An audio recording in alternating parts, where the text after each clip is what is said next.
Up IBM initiative, and today I'm here to wish you a happy Women's Equality Day. And today we are going to discuss about breaking the glass ceilings. And who better to discuss this topic than a lady who herself has helped many other women break the glass ceilings. So she is a founder and director for First Step Institute and a very renowned Posh consultant. Please welcome on board Mrs. Yashodai Madhubalan. So ma'am, our viewers would like to know about yourself a little more. What Posh Consultancy is and Definitely. what is about this work. Yes. Definitely. So POSH stands for Prevention of Sexual Harassment at Workplace. Okay, and it's very important to provide a safe working environment for all the employees. Not only women, but even men need a safe working environment. So that's where POSH plays a major role. Okay, so once we implement POSH policies and POSH awareness in companies, that is when we have a safe working environment. When you are in a safe working environment, definitely you'll feel Much safer and happier, right? Yeah, definitely. You feel very happier, and when you're happier, what happens? Your productivity will increase, and when your productivity increase, definitely the companies get benefited and benefit at a large. So that is the main aim of POSH Consulting, and that is the main work that we do from our end. And to tell more about myself, I started POSH Consulting since November 2019, and from there till date I have totally 50 trainers who have been POSH enabled across India. Majority are women. Okay, we have bit men as well in our team. So if you consider the spread of across various cities, they are in Chennai, Bangalore, Hyderabad, Pune, Kolkata and Delhi. This is the major spread we have our POSH consultants inside. That is so nice. Being in Posh Consultancy, you might be meeting different type of working women, working men, and going through the whole working ecosystem. So you might have heard a lot of stories around, and you're helping them make the workplace a happier place, which is what everyone wants when they are working. Sure. Yeah, That is a very good deed that you're working on. Thank you very much. And our aim is to achieve harassment-free India by 2030. So with this mission, 50 of us in FSI Training Services Private Limited are working day in and day out to achieve this bigger dream as such. And the day when we call our India as an harassment-free country, only then we'll be able to rest. So till then we need to work, miles to go before we sleep. That is a very huge and very great dream that they are carrying forward. So Yes. I wish you all the best for that. Thank you very much. Thank you. As we generally talk about women equality or women empowerment, one word that without a doubt pops up into anyone's mind is feminism. So everyone has a different perspective of looking at feminism. Yes. Feminism has a different meaning for every individual. So how does feminism stand for you, and what do you feel about it? Yeah. Usually when we hear of feminism, people talk about Nari Shakti. Yes, that is the women empowerment and women's strength. But then I'll not fight for feminism, or I'll not say that is something which has to be attained over a fight or over a struggle. That's something which has to come as a regards to what we are doing. Okay, so if you are good at what you are doing, definitely you will be respected. There is a space for everybody. So this universe as such is very big, and it can carry a lot of people, be it men or women. Everybody who does a great work, who works towards achieving something great, definitely finds a unique place in their society. Be it a men or women, definitely they have a unique stand in their own field. So there's no need for fighting for feminism, I would say. So you be at your place and we are in our own space. As long as you don't cross the border and harm us, or you don't stop us from progressing further, everything is fine for us. So that is the true sense of attaining women equality. Yes. That we do not want people to differentiate between men and women, to give different rights to men and women, but that is what we want to take it forward. So that is a That's very good great. perspective that we can take forward from here. So as you said right now that very few women are there in the board member position. So as per my understanding and my reading, it is that 20% of the entrepreneurs are only women. So what do you think is the reason behind less number of women into the managerial roles?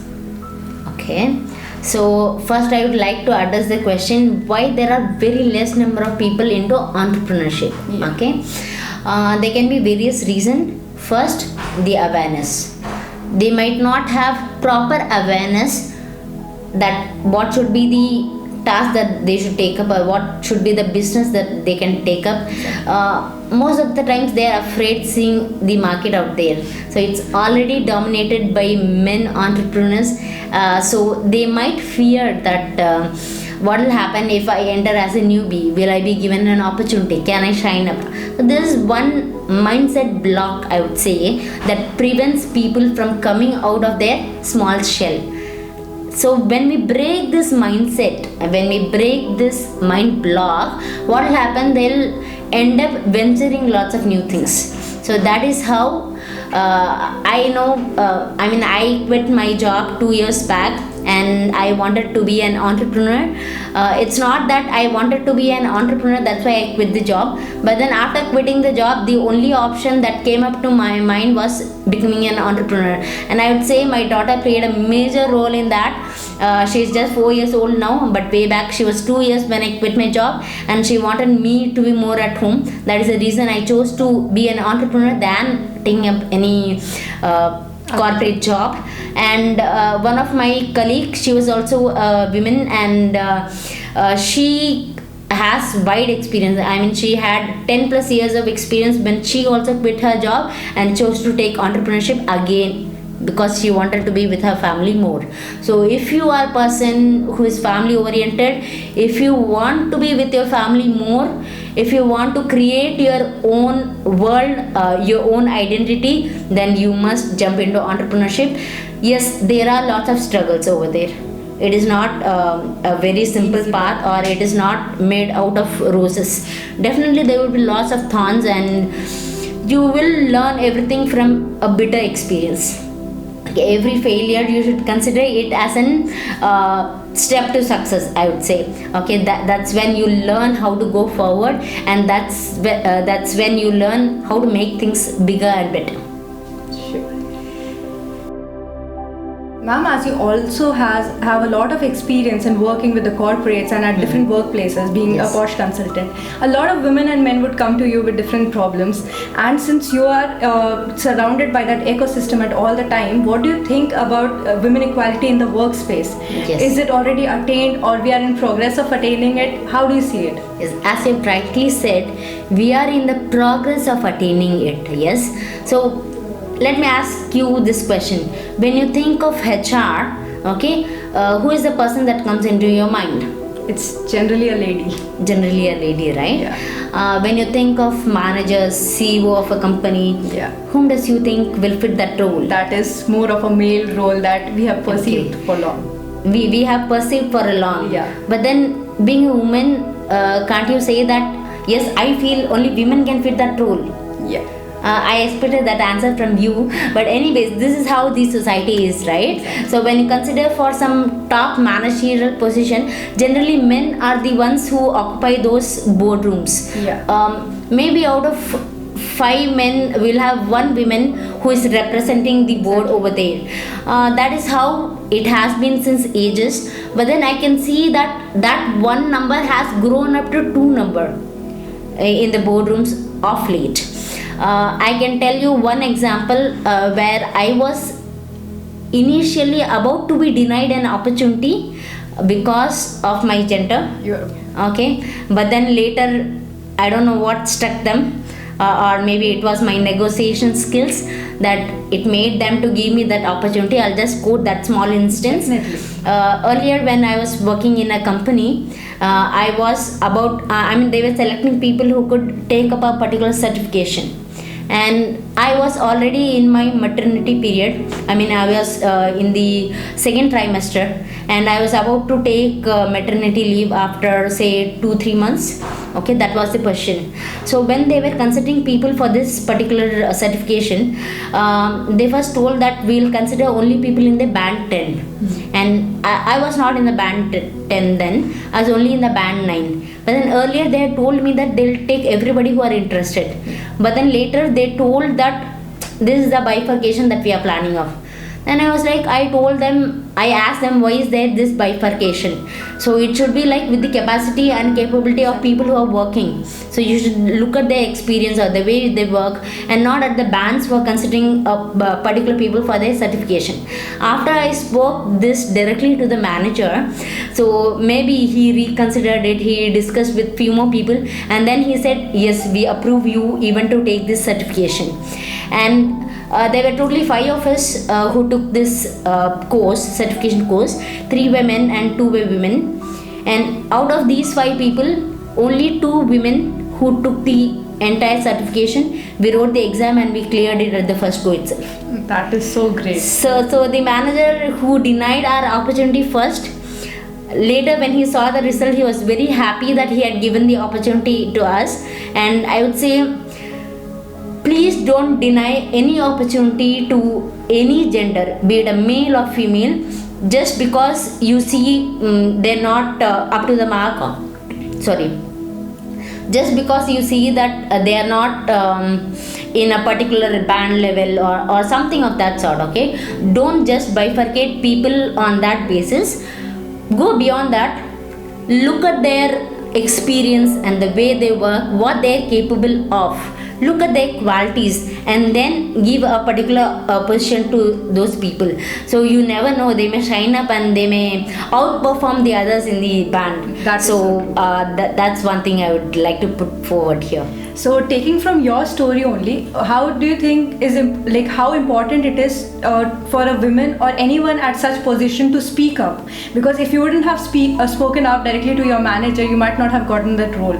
So how important it is to come forth and to speak out that this is what we deserve, or this Definitely, is what Nivedita. I mean, in many places it's very important for all of us to voice out. Okay, that's one thing that we lack, or that's one thing that we generally don't do. We're like, okay, manager had said something, okay, then I have to abide by him, or I have to take that no matter what is the reason. Okay, so that is how people conceive, be it a men or women. That is how we all generally conceive. But then if you are right in your point, if you feel that you deserve much better salary or much better position, go and speak up. There's no harm in speaking up, right? You're not spending any money for speaking up for your own position, right? So in that way, definitely this particular part can help you to achieve that goal. So go ahead and speak up whatever you want. I hope this is a very good piece of advice our viewers can take from here. Another problem that we come across when we discuss about women equality is the pay discrepancy. Many times in different careers, for the same role, male lead is paid higher than the female lead. And it is not just one particular genre that it happens in. It happens at different kinds of industries and different types of professions. So what is your take on this, and how do you think we can combat that? For one particular role, irrespective of the gender, the pay should be equal. How do you think that can be taken forward? Definitely. This is a huge change that we are expecting and we are talking about. Definitely there's a pay discrepancy. Even I faced it.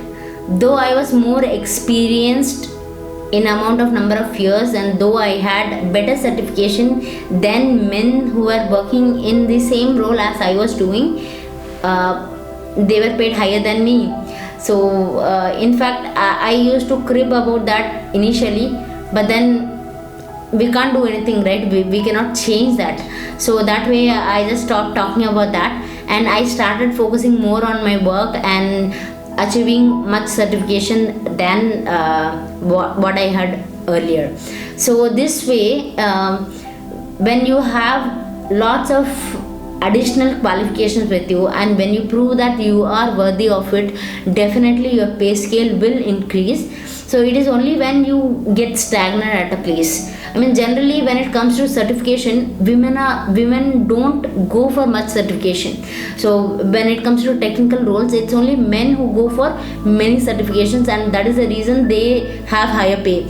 So I've seen women who will feel that, okay, is this mandatory for our team? Then I'll do it, and I'm satisfied with that. That is how they will be, and they generally don't expect higher salary as well, because they are not the main breadwinner of the family. True. Okay, that is one point. that stops them from going higher or going out of the box, going that extra mile to prove their worth to get more salary. So that is how I see it. And this can be changed only when all the HR system is changed totally. That if a person, irrespective of their gender, has these qualification, has this much of experience, then for this role this is a salary. There has to be a standard package as we have in government jobs. True. In government jobs, there is no differences between male or female. If you are in a particular position and if you have this much of experience, then this is your salary range. So I love that, actually. I love that, and all the women would love to have such a system in IT field as well. So to sum it all up, one is a equal pay system should be maintained for both men and women, and second is if you are targeting at a higher salary, you need to outcome yourself also. You need Yeah. to target to a higher outperform. you need to target a higher performance from yourself as well. That's true. That is a true takeaway from this thing. So till now we had a good number of advices from you. So to conclude this, as it is Women's Equality Day, what do you think, what is your advice for women to bring in more women equality and to speak up for themselves? And what is your question or what is your advice for men to bring in more women inclusivity in the workspace and make women equality not a farce or thought but a reality in general?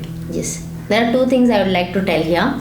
First, when it comes to women, I will tell that don't limit yourself to anything. You are capable of achieving much greater heights than you can think or imagine. So please go out in the field and do whatever you feel is right for this society and for yourself. Okay. And second thing, dear men, women are just coming out of their shell. Okay, so don't get into any inferiority complex and don't try to break out their dream. Okay, so please support them. Think of them as somebody from your own family. If somebody from your family comes out and performs well, you will definitely feel happy and proud, right?